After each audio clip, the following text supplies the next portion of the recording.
Everyone, आज हम ये सीखेंगे कि कैसे ग्रामर को सीक्वेंस वाइज लर्न करते हैं, ना कि रटते हैं। बचपन में तो हम सभी ने ग्रामर को रटा है, इसीलिए जब कॉम्पिटिटिव एग्ज़ाम की बारी आती है तभी हम ग्रामर को लर्न नहीं कर पाते। एक्चुअली बचपन में हम थ्योरी बेसिस पे ग्रामर स्टडी करते हैं, लेकिन जब कॉम्पिटिटिव की बारी आती है तब हम ग्रामर की फंक्शनल यूज करते हैं, ताकि हम अच्छे से newspaper, paragraph and cloze test वगैरह पढ़ पाए, हमारा reading skill and writing skill improve हो पाए।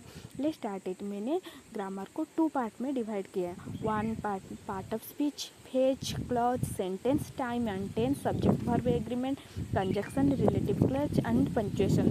पार्ट 2 में conditional, modal, active and passive, narration, change, question tag, preposition and phrasal verb.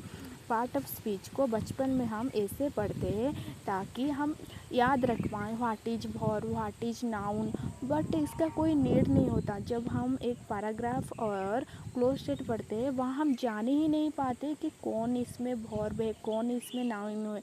तो हमको ऐसे पार्ट ऑफ स्पीच सीखना चाहिए ताकि जब हमें पैराग्राफ और न्यूज़पेपर पढ़े हम लर्न कर पाए, रिकॉग्नाइज कर पाए कि कौन इसमें नाउन है और कौन इसमें वर्ब है। Then going to phrase, clause and sentence. Phrase को हम सभी लोगों ने इग्नोर मारते हैं। एक्चुअली फ्रेज एक ऐसा पोर्शन ऑफ ग्रामर है जिसके वजह से हम न्यूज़पेपर रीडिंग स्किल के अच्छे कर पाएंगे। जब हम देखते हैं न्यूज़पेपर में बहुत लंबी लंबी सेंटेंस होती है, वहाँ फ्रेज की ही यूज होती है। जब हम जान पाएंगे what is noun phrase, what is verb phrase और उसका यूज कैसे होती है, मेनली सबके यूज कैसे होती है, तब हमको न्यूज़पेपर पढ़ने में कोई दिक्कत नहीं होगा। चाहे कितने भी लंबी रीडिंग हो, हम अच्छे से पढ़ पाए। पैराग्राफ रीडिंग, क्लोज स्टेट, जो रीडिंग में मेनली प्रॉब्लम आती है वो फ्रेज की वजह से ही आती है। जब हमको फ्रेज के बारे में अच्छे से डेप्थ नॉलेज होगा और कैसे हम फ्रेज को यूज कर सके ये जान पाएँ, तब हमारा रीडिंग स्किल अच्छा हो पाएगी और सेंटेंस को हम अच्छे से समझ पाएंगे, हमारा राइटिंग स्किल भी इम्प्रूव होगा। Then going to time and tense. Time and tense हम तो बस रट लेते हैं, what is present tense, what is past tense, future, लेकिन यहाँ पे रटना नहीं है, हमको समझना पड़ना है हम कैसे इसको फंक्शनल यूज कर सके। Tense, time and tense is sense of humour. जब हम टाइम एंड टेंस को अच्छे से जान पाएंगे तभी हम एक पैराग्राफ की मीनिंग को और डिटेल से समझ पाएंगे। तो part of speech, phrase, clause, sentence, time and tense, ये जानने के बाद हमारे दिमाग में एक आइडिया हो जाती है कि ये पैराग्राफ में क्या है, किसी टाइम में हुआ था, इसमें क्या लिखा है, और हमारा लिखने का तरीका भी सही होता है। Then conjunction, relative clause, punctuation. Actually conjunction going to part of speech, but हमको उसका डिटेल स्टडी करना है। जब हम न्यूज़पेपर रीडिंग करते हैं हम देखते हैं कि 2 सेंटेंस एक कंजक्शन के वजह ही लिंक होती है।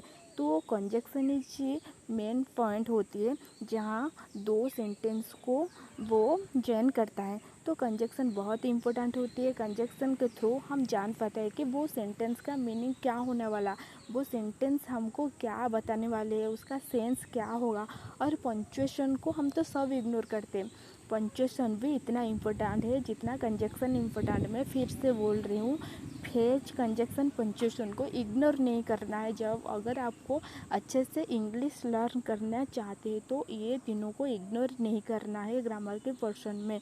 बस हमको इंग्लिश इसीलिए नहीं सीखना है कि हम कॉम्पिटिटिव एग्ज़ाम क्रैक कर सकें, हम इसीलिए सीख रहे हैं कि ताकि हमको इंग्लिश के जब फ्यूचर में कभी भी इंग्लिश की नीड हो तो हम इंग्लिश को स्किल को इम्प्रूव कर सकें। जब हम इस फोर पर्सन में कमांड आ जाएगी, हमारी रीडिंग का स्किल और राइटिंग्स का स्किल दोनों इम्प्रूव होगा। Then communication skill also improve हो जाएगी।